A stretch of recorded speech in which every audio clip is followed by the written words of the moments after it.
23। बेटा यहां है the charge flowing through a resistor R varies with time. जो चार्ज किसी रजिस्टर में से फ्लो कर रहा है, किसी भी रजिस्टर में से चार्ज फ्लो कर रहा है, चार्ज का फ्लो ही करंट होता है, वो टाइम के साथ वेरी कर रहा है। वो क्या है? Q इज इक्वल ए, क्या दिया हुआ अभी, a t minus b t square, ये दिया हुआ है। वो कहता है where A and B are the positive constants, the total heat produced in R। कहता है हीट प्रोड्यूस कितनी होगी। आपको हीट प्रोडक्शन का एक फॉर्मूला याद करना पड़ेगा। साथ साथ देखो बेसिक भी मैं साथ साथ क्लियर करा देता हूं। जब भी किसी भी कंडक्टर में से करंट पास करता है बेटा, वो गर्म हो जाती है। वो कंडक्टर गर्म हो जाता है क्योंकि उसके अंदर हीट डेवलप होने स्टार्ट हो जाती है। वो जो हीट डेवलप है उसका डायरेक्ट फॉर्मूला एक बनाया जाता है आई स्क्वायर आर टी। आई होता है उसमें से करंट कितना फ्लो कर रहा है, जितना ज्यादा करंट फ्लो करेगा उतना ज्यादा हीट प्रोड्यूस होगी। दूसरा रेजिस्टेंस की वैल्यू क्या है, रेजिस्टेंस जितनी ज्यादा वैल्यू का होगा उतनी ज्यादा उसके अंदर हीट प्रोड्यूस होगी, और जितने समय तक आप करंट पास करोगे उतना ज्यादा हीट प्रोड्यूस होगी। बताओ ये बात क्लियर हुई? That is the heat produced. Now अब हीट प्रोड्यूस में मैं टाइम की बात कर रहा हूं। अब मुझे टाइम का पता करना पड़ेगा कितने समय की बात हो रही है। स्टार्टिंग को मान के चलता हूं टाइम जीरो। टाइम जीरो से लेकर वो टाइम जब तक वो हीट प्रोड्यूस होनी चाहिए वो मुझे चाहिए। तो सबसे पहले मैं चेक कर लेता हूं कि जब स्टार्टिंग की बात हुई थी, जब टाइम जीरो था, उस समय तो चार्ज भी जीरो था। क्यों? ये टाइम को जीरो रखोगे, जीरो रखोगे तो चार्ज भी कितना आ जाएगा, जीरो हो जाएगा। उस समय भी कोई करंट नहीं है, तो ये तो इसकी स्टार्टिंग कंडीशन होगी। आपको एक बात और बताऊं, करंट वेरी कर रहा है। वेरी का मतलब यह है कि कहीं ना कहीं एक बार इंक्रीज करके फिर दोबारा जीरो पॉइंट पे जरूर जाएगा। वेरिएशन हो रहा है उसका। एक एक समय में जब वो जीरो था, वो कहीं ना कभी फिर दोबारा जीरो भी होगा। ये बात क्लियर हो रही है अमित? तो मुझे यही पता करना है कितने समय बाद वो दोबारा जीरो होगा करंट। तो एक बार चेक कर ले। मैं पहले इससे करंट बना देता हूं, इसको डिफरेंशिएट करता हूं टाइम की रिस्पेक्ट में, D Q by D T. ये तो बेटा करंट बन गया। करो इसको डिफरेंशिएट। ये बनेगा ए माइनस टी का डिफरेंशिएशन 1 हो जाएगा, और ये आगे आ जाएगा 2b इंटू टी हो जाएगा। बताने बाद डिफरेंशिएशन समझ आई? अब टाइम जब जीरो होगा, करंट जब जीरो होगा, तो देख लेता हूं किस समय पे होगा। तो इस करंट को जीरो पुट कर दो। अब ये टाइम वो टाइम होगा जिसपे ये जीरो हो रहा है। चेक कर लो वो कितना है, इसको इधर ले आओ।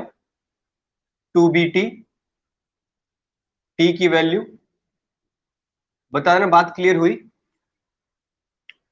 अब ये वो समय है जिसपे दोबारा वो करंट जीरो हुआ। एक बार स्टार्टिंग में जीरो था,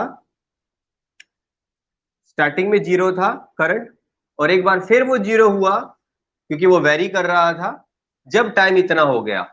अब मुझे लिमिट पता चल गई हीट कितने समय के लिए डेवलप करनी है। ओके, तो हमें पता है हीट प्रोडक्शन का फॉर्मूला होता है आई स्क्वायर आर टी।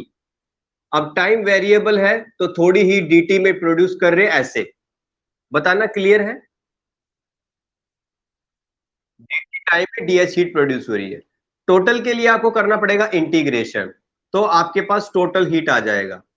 इसमें वेरिएबल कौन है? वेरिएबल है टाइम, जो कम से कम जीरो था और ज्यादा से ज्यादा कहां तक चलना, a अपॉन 2b तक चलना है।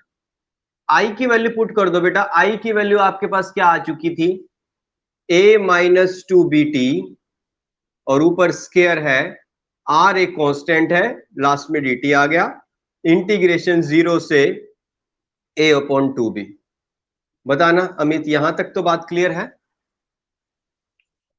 अब क्या करें, आप जस्ट इंटीग्रेशन करो। पहले फॉर्मूला ओपन करो।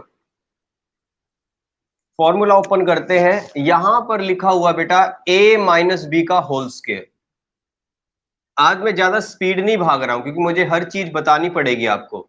a माइनस बी का whole square, a square plus b square 4b square, ऐसे होगा ना, ए स्क्वायर बी स्क्वायर, टी भी है बेटा यहां तो, टी स्क्वायर माइनस 2ab।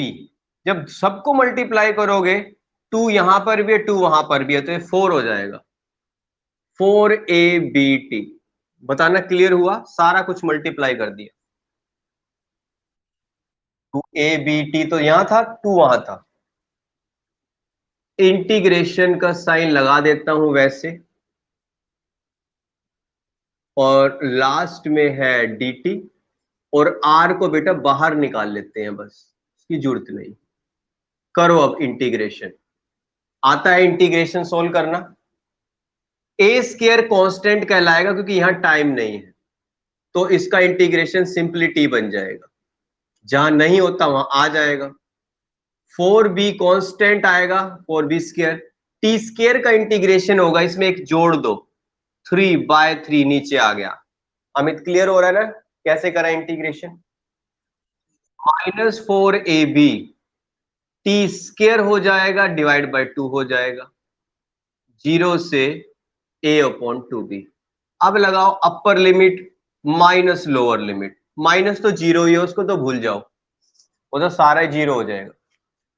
अपर में पुट करो, a, t की जगह आएगा a/2b हो गया, प्लस 4/3 यहां लिख देता हूं ये वाला, b स्क्वायर, टी क्यूब मतलब a cube upon 2b cube, 2 two ज़ा 4, 4 टू ज़ा 8, बी क्यूब। देखना ये बात समझ आई ना आपको?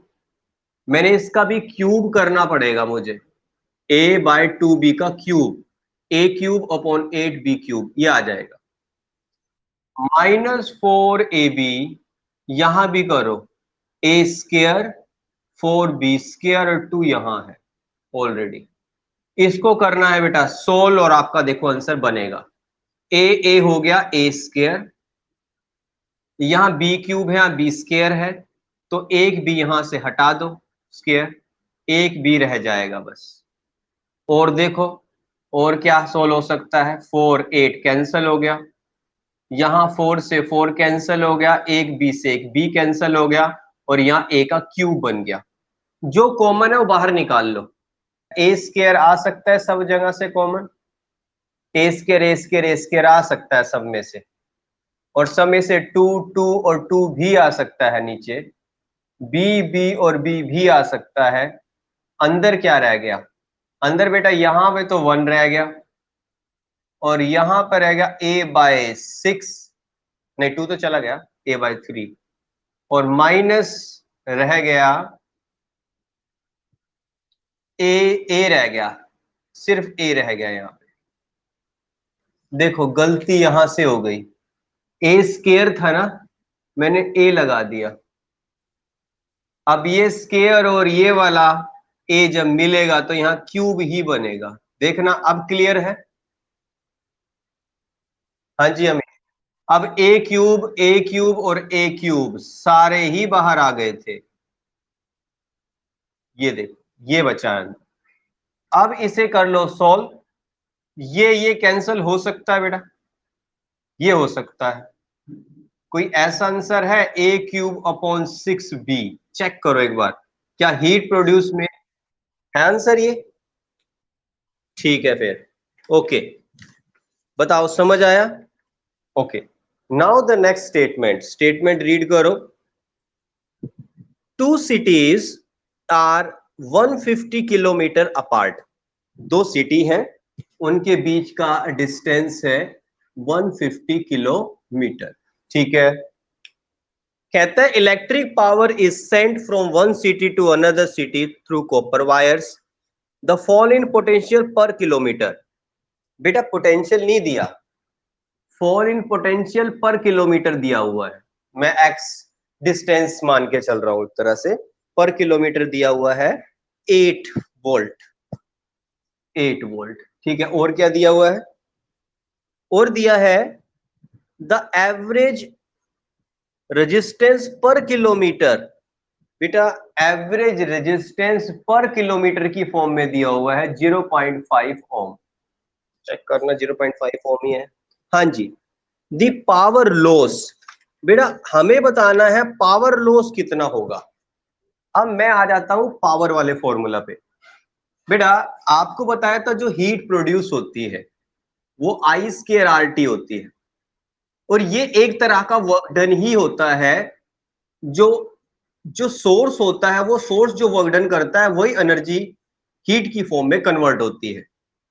पावर का फॉर्मूला होता है वर्क डन अपॉन टाइम। तो वर्क डन अपॉन टाइम करोगे तो एक पावर का फॉर्मूला बन गया आई स्क्वायर आर। बताना बात क्लियर हुई। ओम तो कहता है V is equal to I into R होता है। V is equal I into R, और I is equal to V upon R. इधर भी स्क्वायर इधर भी स्क्वायर, और साथ में आर है, आर से आर कैंसिल हो गया, और एक फॉर्मूला बना V स्क्वायर अपॉन आर। एक ये फॉर्मूला पावर का। बताना क्लियर हुआ। एक और फॉर्मूला है, आर की जगह क्या आ सकता है, V आई इंटू आर होता है, और आर V अपॉन आई होता है। देखना I से I कैंसिल हो गया, तो फॉर्मूला बना V इंटू आई। आई भी लिखो वी आई। बेटा तीन पावर के फॉर्मूले मैंने आपको बता दिए। अब आप ये सोचोगे मैं कहां कौन सा यूज करूं। जहां पर करंट रेजिस्टेंस का वेरिएशन दिया हो तो ये फॉर्मूला यूज करो। जहां वोल्टेज रेजिस्टेंस का वेरिएशन दे रखा हो, उनका रिलेशन बना हो तो ये फॉर्मूला यूज करो। और जहां पर V और I आपस में दोनों ही दे रखे हैं तो ये फॉर्मूला यूज करो। अच्छा बताओगे यहां पर क्या क्या गिवन है, V और R, इसका मतलब ये वाला चाहिए। बस एक चीज करो, आपको दिया है V पर किलोमीटर के हिसाब से, तो टोटल V निकालने के लिए इस X को इधर लेके आना पड़ेगा, इस X को भी इधर लेके आना पड़ेगा। इसका मतलब आपको टोटल वोल्टेज को 150 किलोमीटर से मल्टीप्लाई करना पड़ेगा, ताकि किलोमीटर से किलोमीटर कैंसल हो जाए, क्योंकि ये वोल्ट पर किलोमीटर दिया था। तो इसको 150 से क्या कर दो, मल्टीप्लाई, और इसको भी क्या कर दो 150 से मल्टीप्लाई। अब जब मल्टीप्लाई करोगे 120 हो जाएगा, नहीं तो 15 8 जा, ये आ गया, इतना वोल्ट हो गया। ये हो गया 75, जीरो एक पॉइंट लगा तो ये हट गया, ये 75 ओम हो गया। अब क्या करूं, अब मैं पावर निकाल दूं, V स्क्वायर बाय आर कर दूं। V है 1200 का स्क्वायर बाय 75, 141,234 अपॉन 75। इसे सोल्व करो आंसर आ जाएगा। मैं इसे 5 पे ले जाता हूं, अभी छोटे पे कर लेता हूं, है ना, ठीक है ना, इसको करें, ये आएगा। फिर देखिए अगर आगे 5 पे चला जाएगा, ये यहां कर देते हैं, 5 पे गया, 6 पे गया, 4 पे गया, 144 है यहाँ पर, मैंने 141 लिख दिया था, ये 144 है, 19200। ठीक है, ये वाट आ गया, इसको किलो में कन्वर्ट करने के लिए 12 आएगा, 19.2 किलोवाट आंसर आ जाएगा इसका। आ जाओ नेक्स्ट पे आ जाओ। कैलकुलेशन है भैया, कैलकुलेशन तो देखो उसमें टाइम देना पड़ेगा आपको, है ना।